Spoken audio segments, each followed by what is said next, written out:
والصلاة والسلام على رسول الله وعلى آله وأصحابه أجمعين، أما بعد. فأعوذ بالله من الشيطان الرجيم. بسم الله الرحمن الرحيم. قاف والقرآن المجيد بل عجبوا أن جاءهم منذر منهم فقال الكافرون هذا شيء عجيب أإذا متنا كنا ترابا ذلك رجل بعيد قد علمنا ما تنقص الأرض منهم وعندنا كتاب حفيظ بل كذبوا بالحق لما جاءهم فهم في أمر مريج أفلم ينظروا إلى السماء فوقهم كيف بنيناها وزيناها وما لها من فروج والأرض مددناها والطير رواسي وأنبتنا فيها من كل زوج بهيج تبصرة وذكرى لكل عبد منيب ونزلنا من السماء ماء مباركا فأنبتنا به جنات وحب الحسيد والنخل باسقات لا طلع نضيد رزقا للعباد وأحيينا به بلدة ميتا كذلك الخروج كذبت قبلهم قوم نوح وأصحاب الرس والثمود وعاد وفرعون وإخوان لوط.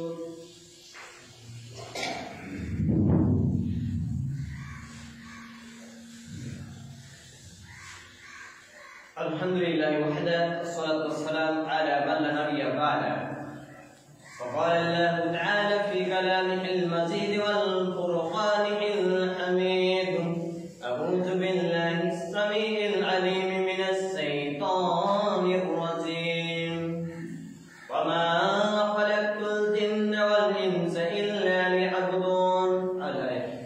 وقال الله تعالى في كلامه المجيد والفرقان الحميد أعوذ بالله السميع العليم من الشيطان الرجيم لقد خلقنا الإنسان في أحسن تقويم ثم رددناه أسفل سافلين. وقال الله تعالى في كلامه المجيد والفرقان الحميد أعوذ بالله السميع العليم من الشيطان الرجيم يا أيها الذين آمنوا قوا أنفسكم وأهلكم نارا. وقال عن عبد الله بن عمرو رضي الله تعالى عنه قال رسول الله صلى الله عليه وسلم بني الإسلام على خمس شهادة لا إله إلا الله وأن محمدا رسول الله وإقام الصلاة وإيتاء الزكاة والحج وصوم رمضان. رواه البخاري. رب اشرح لي صدري ويسر لي أمري واحلل عقدة من لساني يفقهوا قولي. رب يسر ولا تعسر وتمم بالخير. رب زدني علما رب زدني علما رب زدني علما. শ্রদ্ধেয় সম্মানীয় জুমার দিন জুমার খুতবায় আগত উপস্থিত শ্রোতাবৃন্দ, আপনাদের সকলের প্রতি সর্বশক্তিমান আল্লাহর সুখ শান্তি রহমত অনুগ্রহ বর্ষিত সবাই বলুন আল্লাহুম্মা আমিন। যাবতীয় প্রশংসা গুণগান একমাত্র সেই সত্তার জন্য যিনি এক ও অদ্বিতীয়, যিনি আমাদেরকে তথা মানব জাতিকে উত্তমতম অবয়বে সৃষ্টি করেছেন, উত্তরতম গঠনে সৃষ্টি করেছেন, যে আল্লাহ সুবহানাহু ওয়া তাআলার কোনো অংশীদারিত্ব নেই, যে আল্লাহ সুবহানাহু ওয়া তাআলা বর্তমান সময় পর্যন্ত আমাদের হায়াতে তাইয়্যিবা দান করেছেন। এজন্য সেই আল্লাহ সুবহানাহু ওয়া তাআলার প্রশংসা জ্ঞাপনার্থে সংক্ষিপ্ত আকারে একটু বাক্য পরিবেশন করব। সকলে বলবো আলহামদুলিল্লাহ।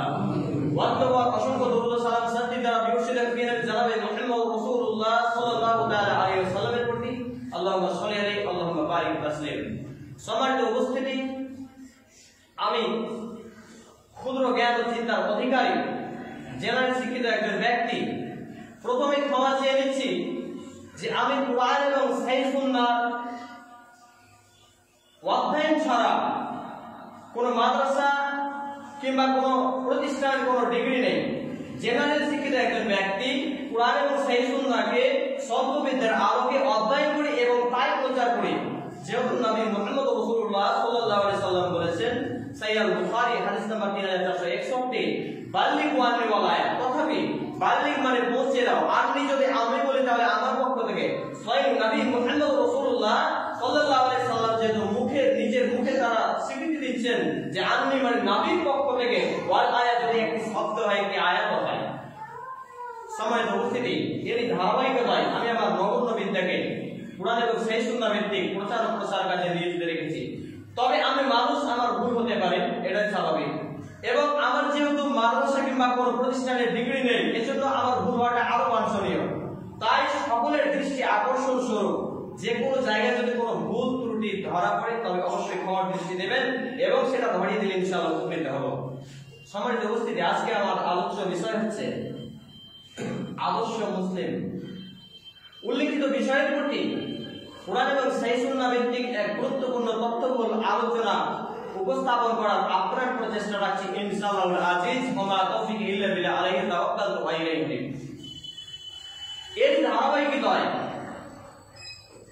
সূরাতুল কফের কিছু অংশ পরিবেশনের পরে এই পবিত্র কালামুল কারীম থেকে একটি আয়াতের অংশ বিশেষ পরিবেশন করেছি, একটি সূরার একটি আয়াতের অংশ বিশেষ পরিবেশন করেছি, যা উল্লেখ রয়েছে পবিত্র কোরআনে সূরা আয-যারিয়াত সূরা নম্বর 51 আয়াত নম্বর 56-তে, যেখানে বলা হয়েছে ওয়া মা খালাকতুল জিন্না ওয়াল ইনসা ইল্লা লিয়াবুদুন। তথাপি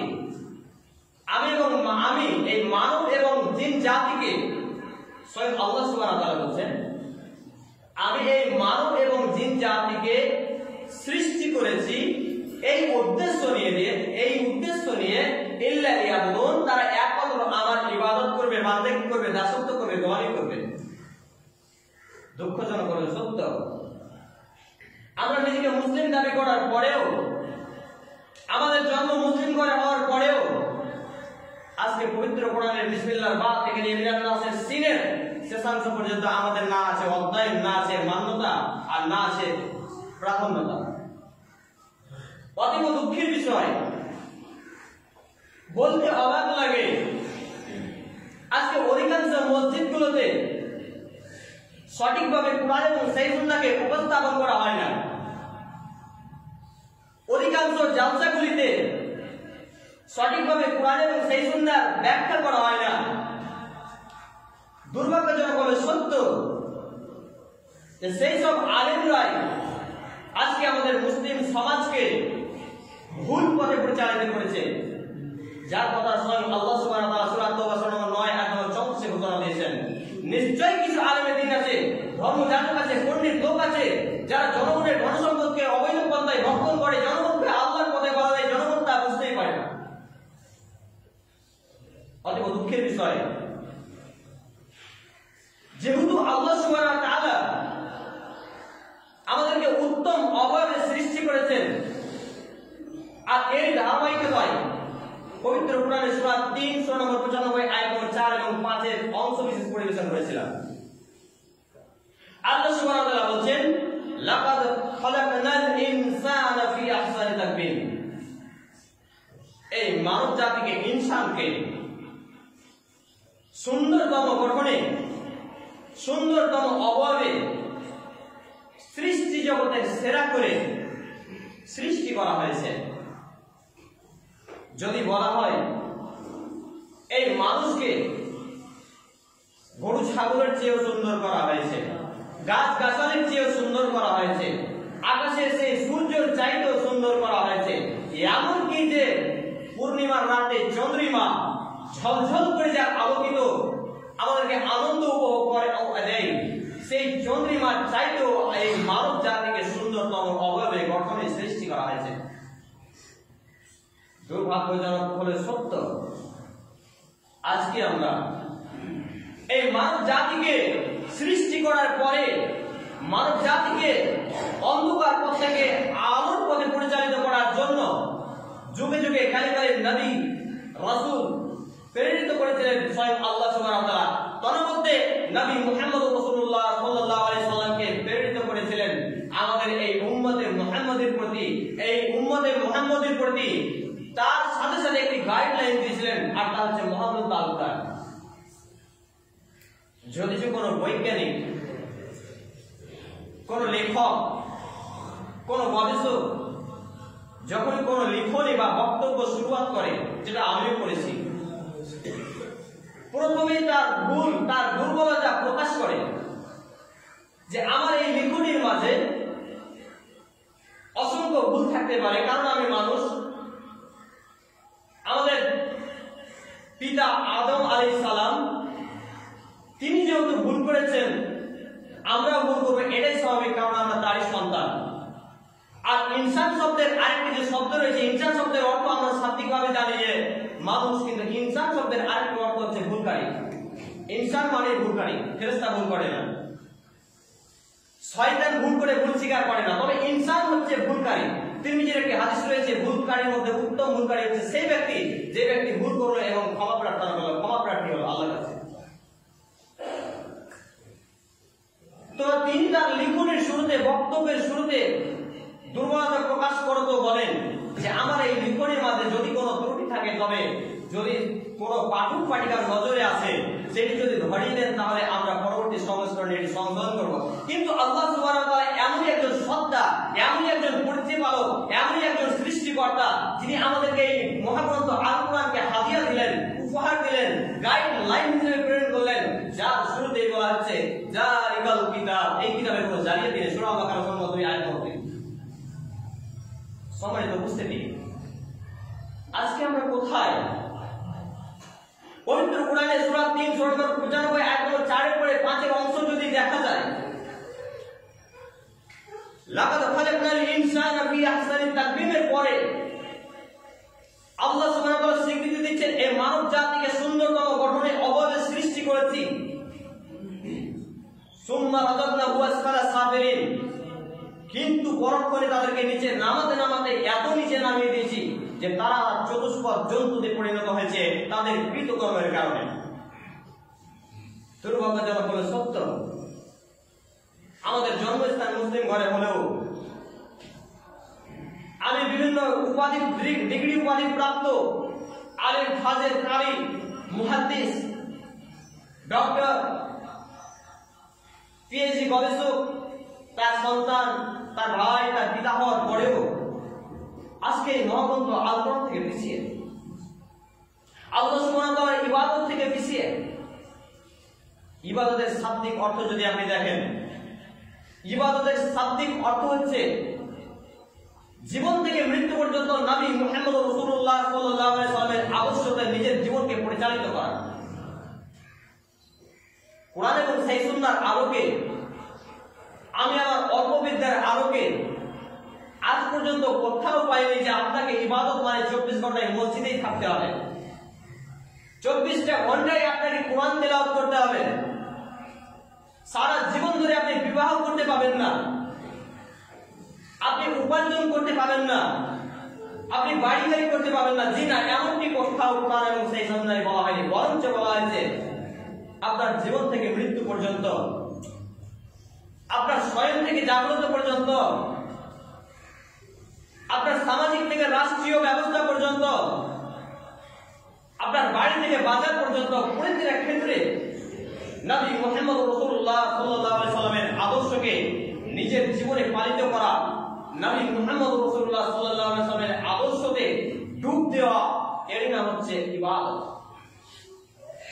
যদি যে ইবাদতের আবিধানিক আরেকটি অর্থ রয়েছে, ইবাদত বলতে প্রথমে আপনাকে মান্যতা দিতে হবে আল্লাহ এবং আল্লাহর রাসূল সাল্লাল্লাহু আলাইহি সাল্লাম যেসব বিধিবিধানকে আদেশ করেছেন, এবং আল্লাহ এবং আল্লাহর রাসূল যেসব বিধিবিধানকে বর্জন করতে নির্দেশ দিয়েছেন। তথাপি আমি এর ধারাবাহিকতায় পবিত্র কোরআনের সূরা তাহরিম সূরা 66 আয়াত 6 এর একটু অংশ বিশেষ পরিবেশন করেছিলাম, যেখানে বলা হয়েছে ইয়া আইয়ুহাল্লাযীনা আমানু কু আনফুসাকুম ওয়া আহলিকুম নারা।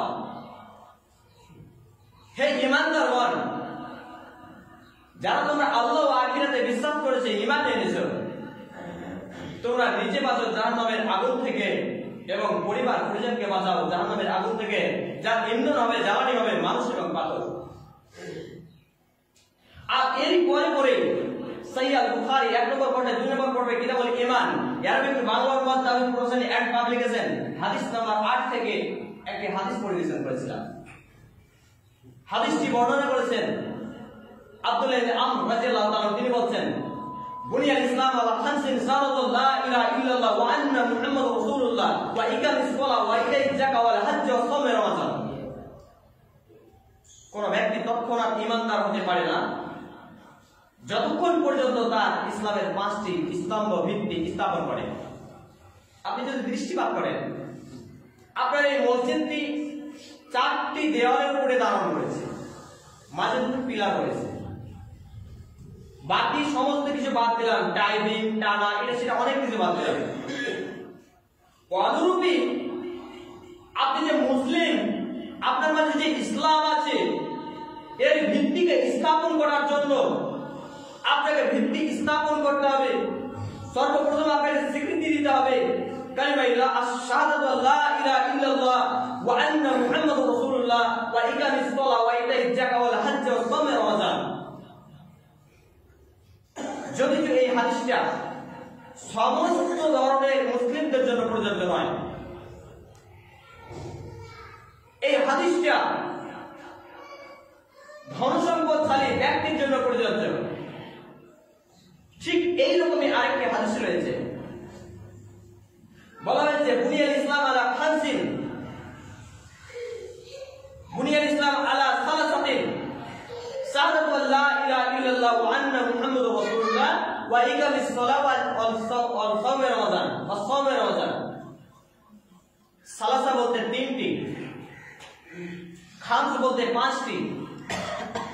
সেই হাদিসে বলা হলো ইসলামের স্তম্ভ 3টি, তথাপি যাদের মধ্যে আর অর্থের দুর্বলতা রয়েছে সমস্ত ধরনের ব্যক্তির জন্য, মুসলিমদের জন্য প্রথমে তারা স্বীকৃতি দিবে আশহাদু আল্লা ইলাহা ইল্লাল্লাহ ওয়া আন্না মুহাম্মাদুর রাসূলুল্লাহ, এতে কোনো টাকা লাগে না।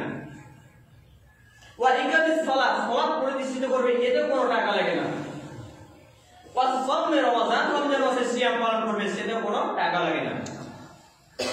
কিন্তু যারা ধনসম্পদশালী ব্যক্তি, যাদের কাছে অর্থ রয়েছে, বলা হয়েছে বুনিয়াল ইসলাম আলা খামসিন শাহাদাতু লা ইলাহা ইল্লাল্লাহ ওয়া আন্না মুহাম্মাদুর রাসূলুল্লাহ, স্বীকৃতি দেবে আল্লাহ এক ও অদ্বিতীয়, তিনি ছাড়া সত্য কোনো উপাস্য ইলাহ মাবুদ নেই, এবং নবী মুহাম্মদ রাসূল সাল্লাল্লাহু আলাইহি ওয়াসাল্লাম বলেন আল্লাহর প্রেরিত বান্দা নবী ও রাসূল। তারপরে সালাত প্রতিষ্ঠিত করবে, তারপরে যাকাত প্রদান করবে, তারপরে হজ সম্পাদন করবে, 5ম নম্বরে হলো রমজান মাসের সিয়াম। দুর্ভাগ্যজনক হলো সত্য, অধিকাংশ মুসলিম আমরা আজকে ইসলামের ভিত্তি বুঝি না। সালাতের মতো ইসলামের দ্বিতীয় রুকুনকে পরিত্যাগ করে, প্রত্যাখ্যান করে, উপেক্ষা করে, সাপ্তাহিক জুমার দিনে জুমার খুতবা শুনতে এসে ঈদের দিনে ঈদের সালাত আদায় করে, মৃত ব্যক্তির দাফনে শরীক হয়ে জানাজার সালাত আদায় করে নিজেকে মুসলিম দাবি করি। অতীব দুঃখের বিষয়, আজকে আমাদের মাঝে যে দুর্ভাগ্যের ছায়া এবং দুর্ভাগ্যের শোক নেমে এসেছে, বিভিন্ন দেশে যে মুসলিম নিপীড়ন, নির্যাতন এর মধ্য দিয়ে সময়কাল কেটে যাচ্ছে, এর মৌলিক উদ্দেশ্য হচ্ছে আমরা এক আল্লাহ ইবাদত বান্দেগী গোলামি ছেড়ে দিয়েছি, নবী মুহাম্মদ রাসূল সাল্লাল্লাহু আলাইহি সাল্লামের আদর্শকে উপেক্ষা করেছি, ইহুদি খ্রিস্টানি সংক্রান্ত মতবাদকে নিজের জীবনে পালিত করেছি। অতীব দুঃখের বিষয়, আমরা কি বাঁচতে পারবো? যে জাহান্নামের কথা স্বয়ং আল্লাহ সুবহানাহু ওয়া তাআলা ভয়ঙ্করভাবে ঘোষণা দিয়েছিলেন, আমরা কি বাঁচতে পারবো? যে মৃত্যুর কথা স্বয়ং আল্লাহ সুবহানাহু ওয়া তাআলা সূরা আল ইমরান সূরা 3 আয়াত নম্বর 185 এ বলেন, কুল্লু নাফসিন যায়িকাতুল মাউত।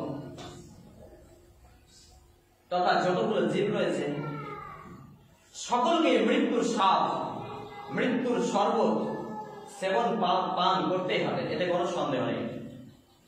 পূর্বের ইতিহাসে লক্ষ্য করা যায় অনেক ভালো ভালো ব্যক্তি, তার মধ্যে খারাপ ব্যক্তিরাও, স্বৈরাচারী স্রষ্টাচারী ব্যক্তিরাও, জালিম শাসকরা পর্যন্ত পৃথিবীর জীবন থেকে নিশ্চিহ্ন হয়ে মুছে গেছেন, কবরের জীবনে পদার্পণ করেছেন। আপনি কি আপনার শরীরের দিকে একটু দৃষ্টিপাত করেন না?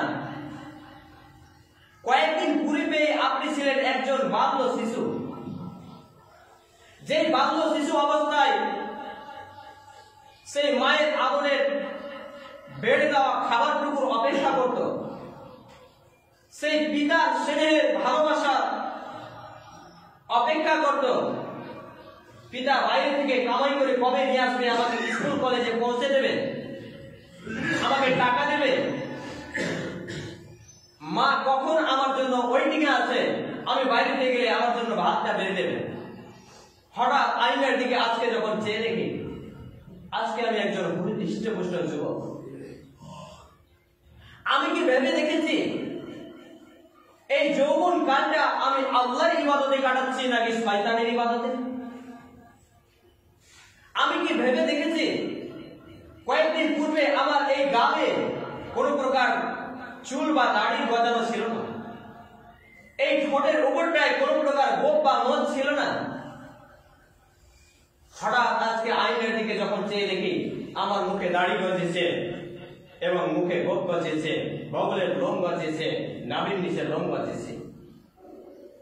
হঠাৎ যখন আমি আমার আইনার দিকে আবার ফিরে তাকাই, কয়েকদিন পূর্বে আমার দাড়িগুলো ছিল কালো কুসকুসে, মাথার চুলগুলো ছিল কালো কুসকুসে, দাঁতগুলো ছিল হৃষ্টপুষ্ট, বিভিন্ন মাছ মাংস আমি চিবিয়ে খেতে পারতাম, শক্ত শক্ত জিনিস আমি চিবিয়ে খেতে পারতাম। কিন্তু এখন যখন আয়নার দিকে চেয়ে দেখি আমার সামনের দাঁতগুলো উঠে যাচ্ছে, আমার চুলগুলো পেকে সাদা হয়ে যাচ্ছে, আমার দাড়িগুলো পেকে সাদা হয়ে যাচ্ছে, আমার চামড়াগুলো জড়সড় হয়ে যাচ্ছে, আমি চোখে কম দেখতে পাচ্ছি, আমি মাথায় অনেক কিছু ধরে রাখতে পারছি না। এগুলো কি আমি কবর পথের যাত্রী হচ্ছি না? সম্মানিত উপস্থিতি, এইগুলো কি আমার মৃত্যুর চিঠি নয়? আমরা কি আল্লাহর ইবাদতের মাধ্যমে আমাদের জীবনটাকে অতিবাহিত করছি নাকি শয়তানের গোলামি দাসত্ব করে জীবনটাকে পরিচালিত করছি? এর নাম কি জীবন? আমরা কোন পথে পরিচালিত হচ্ছি? আল্লাহ সুবহানাহু ওয়া তাআলার উদ্দেশ্য হলো আমরা মানব এবং জিন জাতি তার ইবাদত এবং বান্দাগি করব। সূরা ফুরকান 4 নম্বর 25 আয়াত নম্বর 77 এ স্বয়ং আল্লাহ সুবহানাহু ওয়া তাআলা বলেন, হে নবী বলে দিন, তারা যদি আমার ইবাদত না করে এতে আমার কোনো পরোয়া নাই, আসে যায় না। বলুন তো, আজকে আমি এবং আপনি এই পৃথিবীর মাধুর্যময় স্থানে পৃথিবীকে ভোগ বিলাসিতার স্থান বানিয়ে নিয়েছি, পৃথিবীকে নিজের কুপ্রবৃত্তি অনুসারে পরিচালিত করছি। না আছে নবীর আদর্শ, না আছে কোরআন এবং সেই সুন্নাহ ভিত্তিক কোন দৃষ্টিভঙ্গি, না আছে আমাদের মধ্যে মানুষত্ব। আমরা খাই দাই আর জীবন কাটাই। যদিও নাস্তিকবাদের একটি স্লোগান রয়েছে, খাও দাও মাস্তি করো, দুনিয়াটা মস্ত বড়, নাউজুবিল্লাহি মিন যালিক। দুনিয়াতে প্রেরিত হওয়ার উদ্দেশ্য যদি এটাই হয়, তবে আমার এবং আপনার জেনে রাখা ভালো হবে যে আপনি কি দৃষ্টিপাত করেন না মসজিদে রাখা খাটিয়াটি? আজকে কার জন্য ওয়েটিং এ রয়েছে? হয়তোবা আমি এখানে আজকে আপনাদের সামনে কিছু তথ্য উপস্থাপন করছি, এটি আমার জীবনের শেষ যাত্রা হতে পারে। আপনি কি কখনো কল্পনা করেছেন যে আপনি আজকে মসজিদে জুমার খুতবায় উপস্থিত হয়েছেন, আর এরই মাঝেই কেউ খেয়ে এসেছেন বা কেউ গিয়ে খাবেন? আপনার খাবারটুকু জীবনের শেষ খাবার হতে পারে কিনা? আপনি কি ভেবে দেখেছেন যে রাত্রিটা আপনি কত আরামের ঘুম ঘুমিয়েছিলেন? যে নরম বিছানা আপনার ত্যাগ করতে যখন মুয়াজ্জিন বলতো আস-সালাতু খায়রুম মিনান নাওম, ঘুমের চাইতে সালাত উত্তম, সেই মুয়াজ্জিনের হাত কোনোদিন আমার কানে যায়নি। অথচ আমি নিজেকে মুসলিম পরিচয় দিই। আপনি কি ভেবে দেখেছেন সেই রাত্রের আরামদায়ক ঘুমটা আপনার জীবনের শেষ ঘুম হতে পারে? আপনি কি এ নিয়ে কখনো চিন্তা ভাবনা করেছেন? হয়তোবা কয়েক সপ্তাহ পূর্বে কিছু মুসল্লি আমার আপনার পাশে দাঁড়িয়ে সালাত আদায় করত, কিন্তু সেই মুসল্লিগুলো আজকে আমাদের মাঝে আর নেই। তারা হয়ে গেছেন কবর পথে। তাদের মনে অসংখ্য আশা এবং আকাঙ্ক্ষা ছিল, তারাও এই পৃথিবীকে খুবই ভালোবাসত, তারাও মৃত্যুবরণ করতে চায়নি, তারাও চায়নি যে অন্ধকার জীবনে সেই কবরে উপনীত হতে, তারাও চায়নি সেই অন্ধকার সঙ্গীহীন আলোহীন জানালাবিহীন সেই অন্ধকার কবরে বসবাস করতে। কিন্তু ডাক পড়ে গেছে,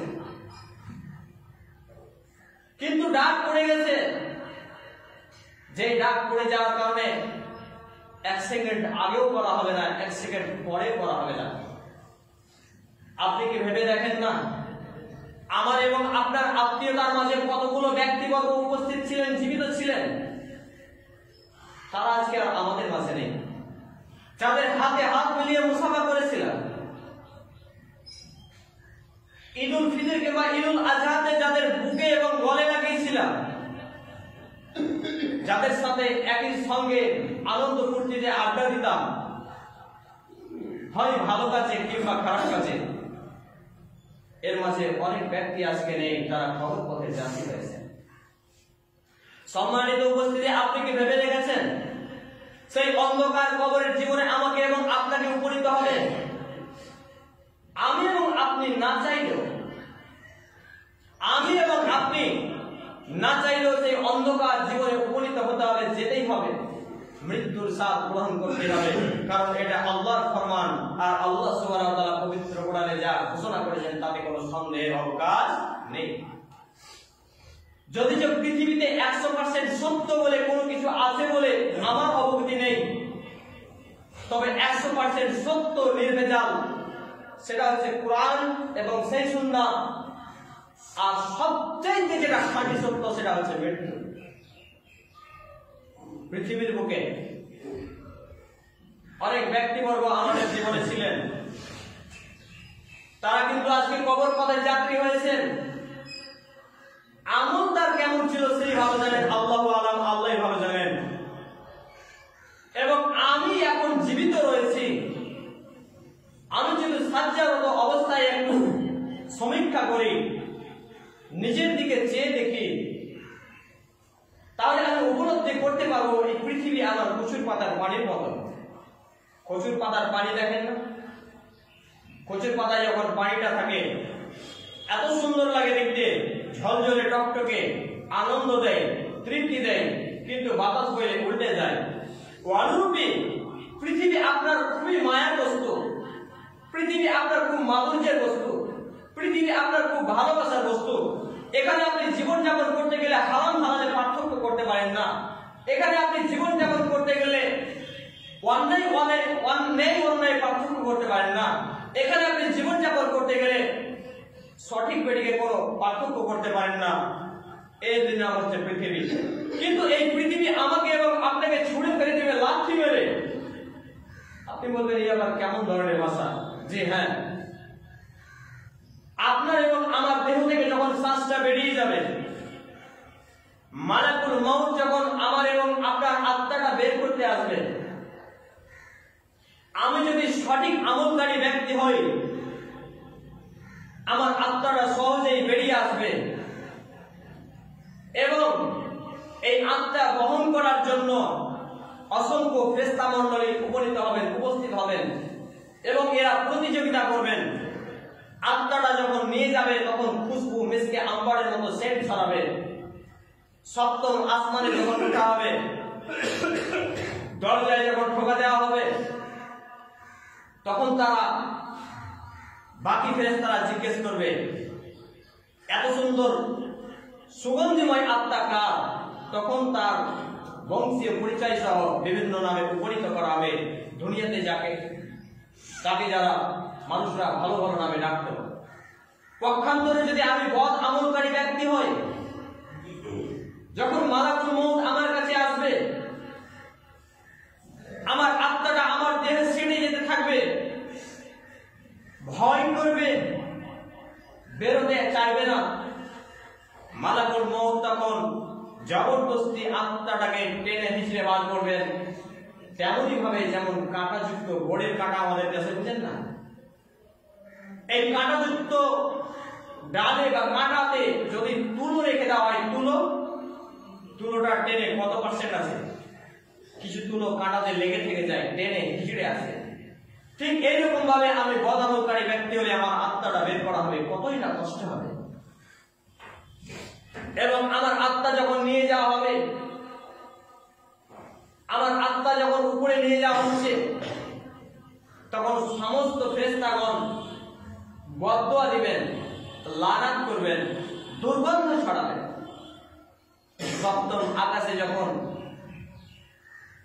ঠোকা দেওয়া হবে, তাকে ভিতরে প্রবেশ করার অনুমতি দেওয়া হবে না। এর নাম হচ্ছে ইল্লিন এবং সিজ্জিন। ভালো ব্যক্তির ভালো জায়গায় রূহকে রেখে দেওয়া হলো এবং বদ আমলকারী ব্যক্তির রূহকে খারাপ কষ্ট আযাবের জায়গায় রেখে দেওয়া হলো। সম্মানিত উপস্থিতি, আপনি কি ভেবে দেখেননি আমার এবং আপনার মৃত্যু ঘটে গেলে যাদের জন্য আমরা এই ধন সম্পদের প্রতিযোগিতায় ব্যস্ত ছিলাম, যদি যে সূরা তাকাসুরে আল্লাহ সুবহানাহু ওয়া তাআলা বলেন আল হায়াতুত তাকাসুর হাত্তা যুরতুমুল মাকাবির, তথাপি তোমরা এই দুনিয়ার প্রতিযোগিতার জন্য, ধন সম্পদের জন্য আজকে প্রতিযোগিতা করছো, দুনিয়ার ধন সম্পদ প্রাচুর্যের জন্য আজকে প্রতিযোগিতা করছো, কিন্তু তোমার এই প্রতিযোগিতা বৃথা হবে কখন? হাত্তা যুরতুমুল মাকাবির, যখন তুমি কবরে উপনীত হয়ে যাবে। আর বাস্তবে তাই। আজকে বড় বড় কোম্পানিদের, বড় বড় শিল্পপতিদের, বড় বড় ব্যবসায়ীদের, বড় বড় ধনসম্পদশালী ব্যক্তিদের দিকে যদি দৃষ্টিপাত করি, আমরা দেখতে পাবো তারা কতই না কষ্ট করে সারা জীবন সাইকেলে কাটিয়ে দেন, মোটর সাইকেল পর্যন্ত কিনেন না। এতই না দুনিয়ার মায়া, এতই না টাকা পয়সার মায়া, একটা ভিখারি গেলে তার কাছে ভিখারি ভিক্ষা পায় না। অথচ সে যখন বিয়েতে অনুষ্ঠান করে, হাজার হাজার টাকা প্যান্ডেলে লাইটিং এ নষ্ট করে দেয়। সে যখন কোনো অনুষ্ঠান পার্টি দেয়, তখন সেখানে গরিবদের কোনো অংশ থাকে না। আর এই মতো অবস্থায় সে ব্যক্তি যখন মৃত্যুবরণ করে, তার সাথে সেই 3 টুকরো কাফন ছাড়া আর কিছুই যায় না। সে ব্যক্তিকে কবরে রেখে চলে আসে। যখন আমার এবং আপনার মৃত্যুবরণ ঘটে যাবে, যেই সব ছেলে মেয়েকে আমি এবং আপনি নিজের প্রাণের চাইতেও ভালোবাসতাম, যে স্ত্রীর কথা শুনে আমি কষ্টকে কষ্ট মনে করিনি, মাথার ঘাম পাতায় ফেলে হারাম হালাল না দেখে নিজের উপার্জন করে গেছি সংসারটাকে একটু স্বচ্ছ এবং সুন্দর করার জন্য, পৃথিবীতে একটু আয়েশ এবং আরাম করার জন্য। আর যখন আমার মৃত্যু ঘটে গেল, 4 মাস 10 দিন আমার স্ত্রী হয়তো শোক পালন করলো, 2-4 দিন ছেলে মেয়ে কান্নাকাটি করলো, আর কিছুক্ষণের মধ্যে বাপ মা একটু শোকাহত হলো, পাড়া প্রতিবেশী 2-4 দিন বলাবলি করলো, কিছু লোক ভালো করলো, কিছু লোক খারাপ করলো, আর আমাকে অন্ধকার কবরে রেখে চলে আসা হলো। আর অন্ধকার কবরে যখনই আমাকে রেখে আসা হলো, শেষ ব্যক্তি বাড়ি পৌঁছানোর পূর্বে যে আমাকে রেখে আসা হলো, আমি তাদের জুতা স্যান্ডেলের পায়ের শব্দ শুনতে পাবো। ঠিক এমতো অবস্থায় কবরে 2 জন ফেরেশতা এসে উপস্থিত হবেন, মুনকির এবং নাকির। তারা সর্বপ্রথম প্রশ্ন করবেন, মান রব্বুকা, তোমার রব কে ছিল? ওমান দীনুকা, তোমার দিন কি ছিল? আমার নবীকা, তোমার নবী কে ছিল? যদি আমি সঠিক আমলকারী ব্যক্তি হই, তথা কোরআন এবং সেই সুন্নাহকে নিজের জীবনের পালিতকারী ব্যক্তি হই, তাহলে আমি তৎক্ষণাৎ উত্তরকে প্রদান করে দেব। আর যদি আমি বদ আমলকারী ব্যক্তি হই, হারাম হালাল পার্থক্য বুঝলাম না, নামাজ তো 12 मास पढ़ी, बचपन থেকে आज तक नमाज तो पढ़ते आ रहा हूँ, लेकिन दाढ़ी भी मुड़ना नहीं छोड़ा। ছোট থেকে এখন পর্যন্ত নামাজ পড়ি, অথচ দাড়ি নিয়মিত কাটছাট করি, সেভ করি, মোজকে বড় করে রাখি, ভুল করি, জর্দা করি, হারাম হালালের কোনো পার্থক্য নেই। তবে কি আমাদের নামাজ পড়ে কোনো সফলতা অর্জন করতে পারবো? তবে কি সেই সব আমল নিয়ে আমরা আদর্শ জীবন গঠন করতে পারবো? আদর্শ জীবন গঠন ব্যতীত তো আমাদের কোনো মুক্তির পথ ও ঘাট নেই। আদর্শ জীবন ব্যতীত আমরা না পাবো ইহকালীন শান্তি, না পাবো পরকালীন মুক্তি। সম্মানিত উপস্থিতি, আদর্শ জীবনকে গড়তে হলে, আদর্শ জীবনকে তৈরি করতে হলে ব্যক্তিগত থ্রু থেকে, নিজের ব্যক্তিত্ব থেকে, নিজের পরিবার সহ, তারপরে নিজের পরিবার থেকে পাড়া প্রতিবেশী একে একে করে সমাজ গঠন করতে হবে। আজকে বিভিন্ন বক্তা, আলেম, ফাজেল, কারি, মুফতি, বিভিন্ন ডিগ্রি প্রাপ্ত ব্যক্তিদের মাঝে ইসলামের অস্তিত্ব খুঁজে পাওয়া মুশকিল। অতীব দুঃখের বিষয়। আপনাকে এই জন্য বলবো,